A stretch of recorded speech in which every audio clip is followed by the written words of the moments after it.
Hey. Oh my goodness, what was that?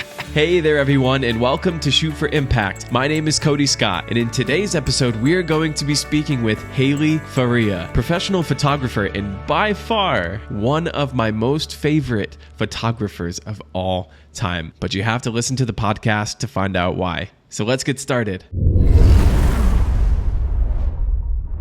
How did you originally get started in photography? Okay. I officially as a business. Mm-hmm. Okay. Well, I love telling this story. So in 2011, living in San Diego, so Coronado area, for those that know that area, it's beautiful. And my best friend and I, both of our husbands were drill instructors down there at MCRD. And we kind of needed something to do. And this was the time that Etsy just came onto the market, right? And not because your kids aren't that old, right? You don't have teenagers yet. So when Etsy started 2010, 2011, everybody was starting to crochet things and make tutus. And we made the coolest Marine Corps tutus. Okay. We named ourselves Butter Britches. It was phenomenal. Yes. Perfect. And so we had to take pictures of our kids modeling the stuff, right? So she made crochet little romper diaper covers for her boy, and then the tutus would go on my girl. And I remember we went on to the Marine Corps base and we're taking pictures of our kids around there because we made the camo and all this stuff. Well, fast forward, people were like, "Oh, well, can you take pictures of my kids or my family?" And I'm like, what are you talking about? Just buy the tutu. Why are you even looking at photography? I need you to look at the tutu. So she was super creative. She was the type of girl that could do anyone's hair and makeup. And also the stuff that she would choose to wear was phenomenal. Off the rack. I'm like, what? That's going to look like crap. And she'd put it on. It would be oh, that looks phenomenal. Right. So we started doing photography. We started moving into that because that seemed to be what people really wanted. So you and your partner in the tutu company. Correct. Moved into photography, and then she became a makeup artist and the stylist, and I was just the photographer. Wow. Well, I know, it was really cool. So we really loved and really admired jinky art, work of art, three nails photography, Joy Prouty. And at that time, everybody was doing these really super styled sessions, over the top and all these things. So we decided that we were going to do the same thing. And we built huge moons. We had a zoo one of a zebra and a fake giraffe. We went all out in San Diego, right? Wow. Yeah. Husband got orders for Hawaii, and so did she. So we were going to move our business to Hawaii, and then she decided she was going to stay back and finish her degree in San Diego.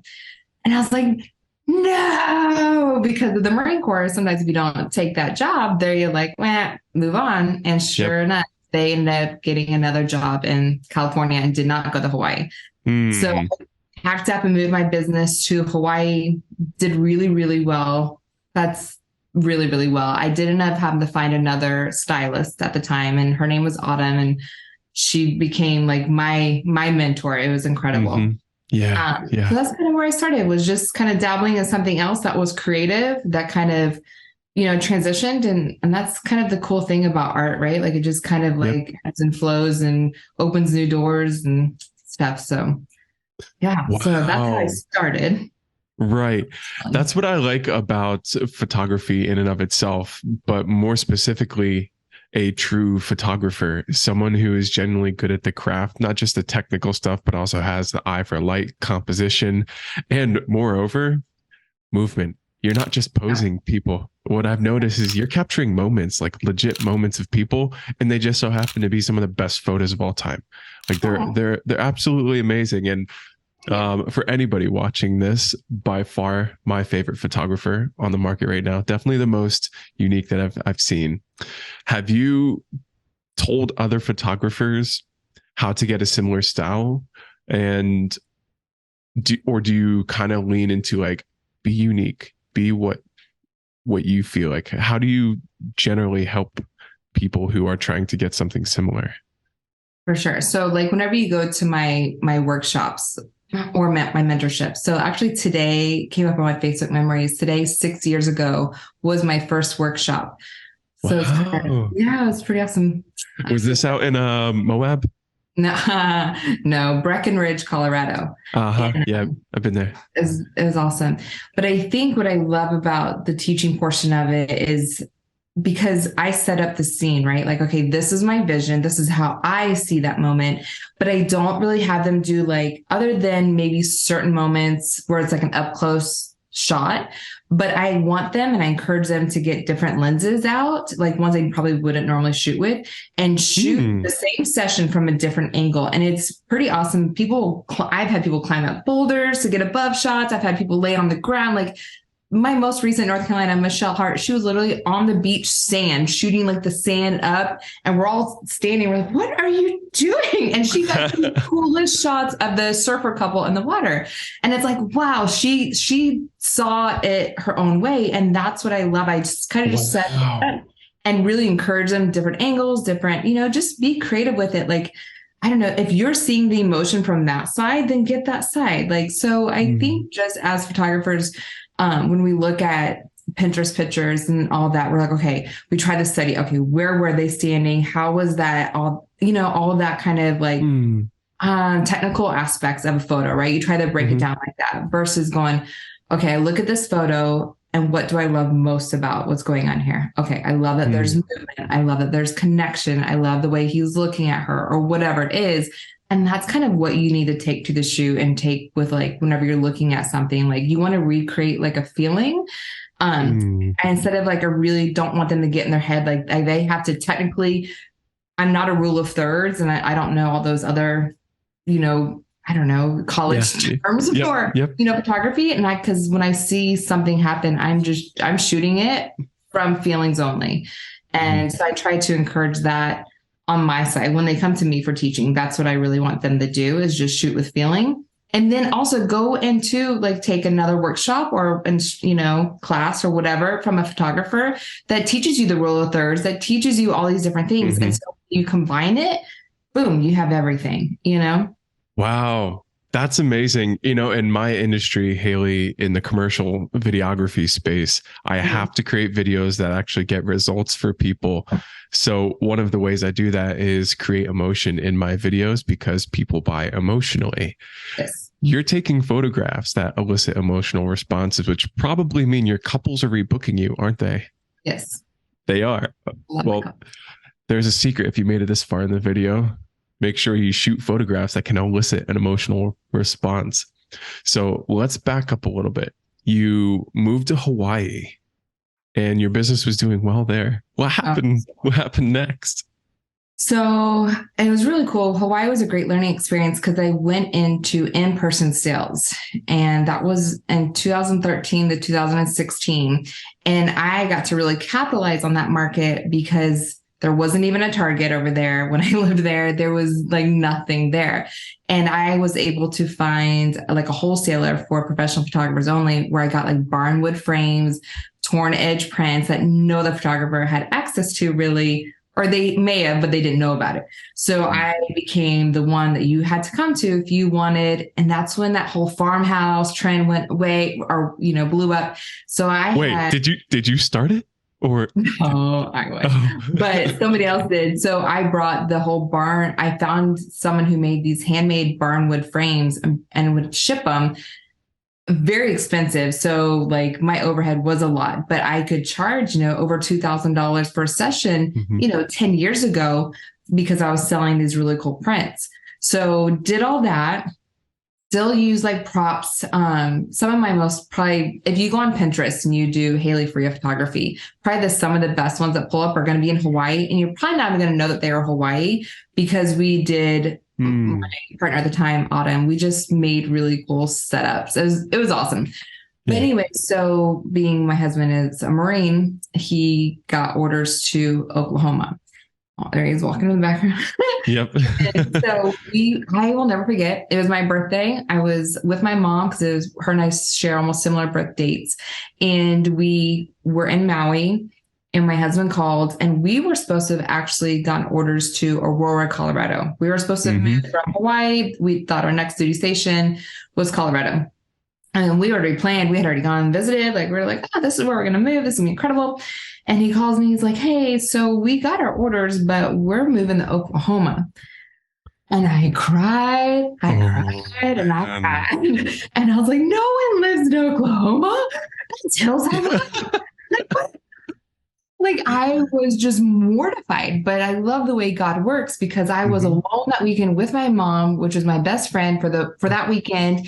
And her and I got to sit there and like really, let's look at the statistics of Oklahoma. Let's look at what actually homes are there. Let's look at the numbers that are there. Let's, break this down.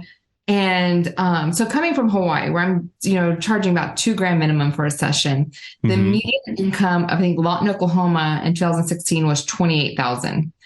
Oh no! And I was like, how? I can't. There. You know what? I'm gonna be poor. I want nothing. These emotions, and come to find out, Oklahoma is probably where I really got on the map. It's where I really found who I was as a photographer. Like, I drink out of Oklahoma mug. Like, and you're in Arizona. Are you in Arizona? Arkansas. That's right. Okay, Arkansas right now. But Oklahoma it taught me so much. The people there, just, I don't know. I even have like a tattoo of a buffalo. I don't know. Just it was home for me. God's just so cool. He's like, I want to take you here, and you're going to be put here, and you're going to grow. You're going to grow your photography. And a year into living in Oklahoma, and I just took off. And then that following year is when I started workshops, and then just kind of went from there. And then we got orders again. So from Oklahoma to North Carolina, and then, because you shot the retirement. The retirement, we retired there, and then he got a job in Arkansas. So here, I've moved my business from San Diego, Hawaii, Oklahoma, North Carolina, here. Wow. And it survived the test of time throughout the entire thing. That's amazing. But it also says something about your work ethic as well, too. You wanted to make it work. You didn't just start over and say, okay, I'm just gonna quit. This is getting difficult. Have you ever faced periods of difficulty where you almost wanted to give up? Yesterday. Yeah. I don't know if there's a whole thing going on with all photographers at the moment, because I've been hearing a lot. I don't know. I just feel like maybe just this year, I don't know if it's a shift into AI. I don't know if it's the shift in the economy. Or maybe it's just be in Arkansas. I don't know. I haven't quite learned the demographic here yet, because I am new, right? I've been here about a year. So learning, I don't know, just kind of get plugged in. I think it's finding my people here is kind of where I'm at. I even yesterday, totally honestly, I was like, let me Google photography jobs in Little Rock. And the ones that came up were like a birth photographer at the hospital. Like, you go on and do like the Fresh 48. And then it had like so many negative reviews of the job. They're like, no, this is scamming. You're like going to like scam the parents that come into there. Like, you're walk into like the rooms and be like, I'm going to take pictures of your newborns, and you have to buy all the pictures. And I was like, yeah, no, that's not going to do that. And then the other one was something else, and it had like 1 out of 5-star reviews on Indeed. I'm like, okay, this is, and I was telling my husband, like, even if there was a job where I could learn a whole new like skill of photography, like even like real estate photography or something else that like just to add to my back pocket, just, to learn or to make income or network, because I am new here, just finding ways to get plugged into people, I'll do it, So there was nothing that really pulled up on Indeed yesterday. But I also have to remember that it's 106 degrees outside right now, and not many people probably really want pictures. During the summertime, you've probably seen this potentially in your business. I've definitely seen it in mine. During the summertime is for 3 months, with August being the worst out of all of them, is generally the slowest time for our industry. Specifically mine, we're heavy in January, well, first quarter, second quarter, but this is generally the quarter that my clients are using our content to make money. Summertime is like spend, travel. Yeah. And generally it's going to pick back up. So fingers crossed. But I have heard the photography industry is slow in the wedding side of it. But what about yours? Because you shoot families and couples and engagement, things like this, right? So locally, again, I still think I'm trying to figure out where I fit into Little Rock, Arkansas. But if I say I'm going to Oklahoma for a week, I'm double booking. Like when I go back to Oklahoma in a few weeks, like I'm literally having to do 2 shoots a day. I'm going to Dallas next week for sessions, and I'm booked the whole week. I'm going to Dallas. So it's really awesome. I can put, hey, I'm coming XYZ, and even I just had a session that was supposed to be their Dallas session. And then they're like, hey, like, where's your favorite place to go during the summertime? Like without not too hot or that you really, really know. And I'm like, oh, Bozeman, Montana. I go there every June. And I was like, that's a pretty good place. They're like, cool. What weekend? When's the first weekend that you can go to Montana? And I was like, okay, September. They're like, let's go. So they booked like their flights, my flights, Airbnb, car, everything for a whole weekend in Montana to go do their photo shoots there. And it's like, it's incredible. And I'm really like blessed to have all this. But then it's like, okay, I just want my next door neighbor to hire me sometimes.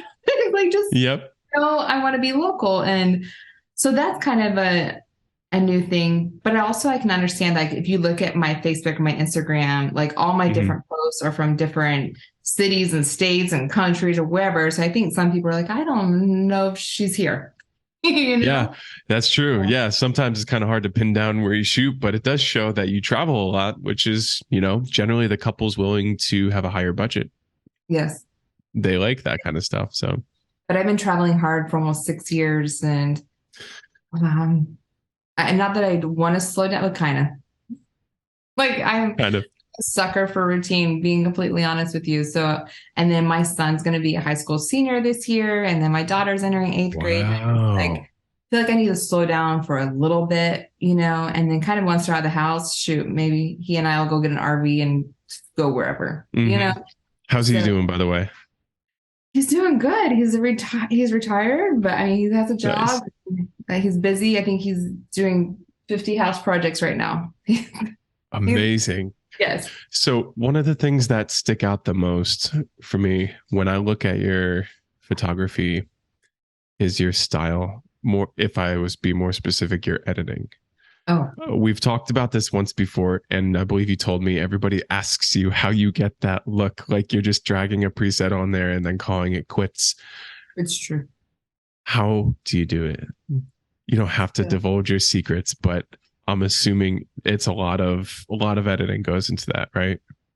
Yes and no. So I call myself a preset whore because I was like, oh, new preset. Oh, I want to get that. So I literally have like thousands of presets. And I know obviously some that will go with whatever, but I kind of have an end in mind whenever I'm shooting. So when I'm shooting, like, does this require really bold and pretty, or am I going to go like a vintagey, grainy kind of look? And I kind of already have that feeling whenever I start it. So when I go to start calling it, I like to keep my cursor like over a preset, right? So like I put the little arrow on it. And then I go in Lightroom and I flip through them and I number them. But the preset is already, previewing on each picture. So even that might not be the exact preset I use, but it's already giving me that feeling. And I cull with that on it because I feel like it already gives me that emotion that I want. And then, so I mark those, and then I'll throw like the actual preset on there, and then I tweak it. And then depending, because sessions can go from like you start an hour before, the first 15 minutes are really bright light. Then it goes to warmer light, really, really orange light. And then you go into like blue hours. So one preset for me is not going to work an entire session, right? Just the different shadowing and light if you're shooting outdoors in golden hours. So, so I try to keep, if I pick a preset from, say Small or Trisha Victoria, or who else am I using? I like Dirty Boots. There's G presets. I like Chewy. I use Chewy's probably indoors. Gotcha. But I try to maybe keep within their preset. Oh, Amanda Scott. I love hers recently. Links in the description. Yeah. Hers are really clean and classic, which are great for weddings too. But I will try to keep like within the person's pack as I'm kind of going through it, see if I can. So that's how I can kind of keep a consistency. But one preset's not going to work for an entire golden hour. So then I'll tweak it as I needed. And I try to do 90% of editing in Lightroom. If I have to drag it to Photoshop to maybe put like one more clean action on it, or mess with levels or liquify or spot removal, then I will. But if I can copy and paste as much as I can in Lightroom, absolutely. Yeah, time is money. And especially when you have kids, you're going to want to spend as much time as you can with them. So you got to save time there. So for teenagers, they like to be in their rooms. Because how old are your kids right now? I have one, and he's going to be 2 in August. So I'm still in the diaper changing phase and getting sick like every other week kind of thing.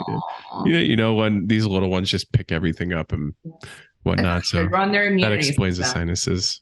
Yes, it'll be fine. So you hinted at something earlier. There might be a slowdown in the photography market. You've probably heard something like this before.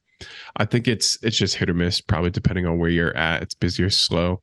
But you mentioned something about AI. What are those? What conversations have you heard about AI in photography so far?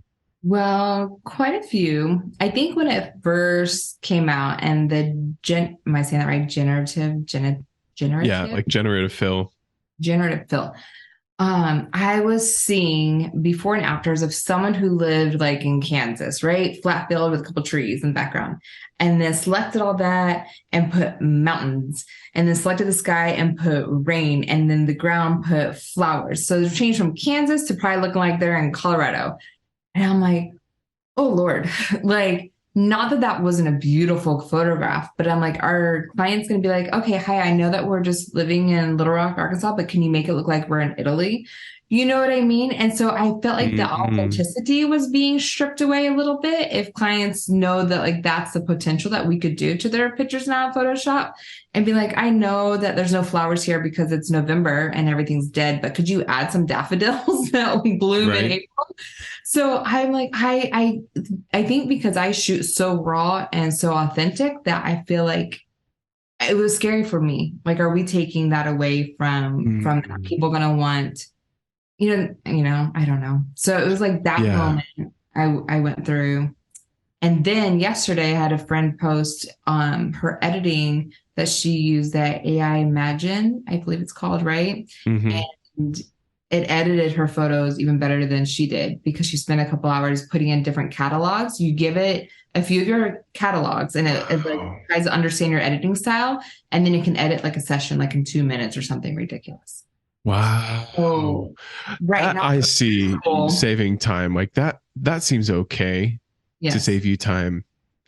The other stuff is one of those open-handed conversations kind of thing. So it's like, if it does strip away authenticity, and there's a statistic I want to share with you in a moment, but if the clients do start asking you for that, it would probably be in the photographer's best interest to just increase their pricing, because they're going to be like, it's going to cut into your day rates. So just charge more for editing, keep everything. But, you know, we'll see what happens when we cross that bridge. I know. I haven't been asked that yet. So there's a statistic by Homeland Security that they are very much, and this was posted in 2017. They said by 2026, 90% of all content online will be created by AI. So nothing we're going to look at is going to be real. Correct. How wild is that? Like commercials and everything kind of thing? Yeah, it's up there for video and photo, which is wild. But then again, that also that's where people like you come in, who have such a great style that is so natural and organic and emotional. You can't replace that. Agree. That's hard to replicate. So jobs are safe. I think it's safe for all photographers and videographers not to worry. Except for those that are directors of commercials, right? And those kind of things, models like that. If that, like all of our commercials and actors. Ooh. Oh man, that's a tough That. one. Yeah. So you left Hawaii, you moved all around. You are now in Arkansas. What does the rest of business look like for you? What are you trying to aim for in the next couple of years?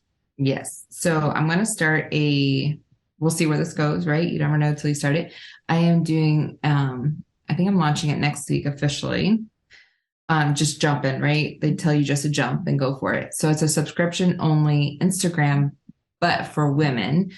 So I want to take like what I do at my workshops, which is mostly women. I've only had 2 guys attend my reveries over the past 5 years, but take what I do with that, which is a very just like intimate connection with them, getting to know them, but take them into a private Instagram account. So it's just a community of just us. And then I share like more in depth of, because right now on my Instagram, I'll do like behind the scenes or whatever, but I want to take that into like my Instagram and be like, okay, this is why I chose this pose. This is why I'm doing this. And then go into like personal, like just kind of what us women talk about in my workshops, really, personal things. And I want to bring that into it. So I'm kind of launching that, I think, next week. And then I think since I'm not doing any more workshops for the rest of the year, I'm actually taking the year off. I'm work on, yes. First time in what I say 6 years was my first one. Yeah. But I think I want to take it to online. I want to break down like little courses to everybody. I want them to be able to have access to that because not everybody can do my destination workshops. So I'm like, if I can break these down little courses, then that's, I think, my next goal. So the subscription-based Instagram will be next week, and then hopefully the courses by the end of the year. And then wow, congratulations. Yes. I've noticed you've been shooting a little bit more video. Yeah. Trying. Yeah. I feel like you have to now with the reels, like it's the only way to be relevant. So I'm like, oh, you gotta win it, There is sorry, I blanked for a second.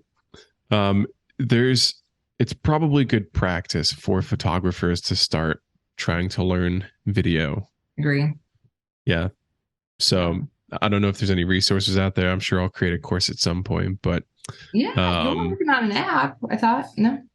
What's that? You're working on an app. Is your app out? The app is launched, but something else. I'll Instagram you about this. Okay. When there's not several thousand people watching this. we'll talk about this. Okay.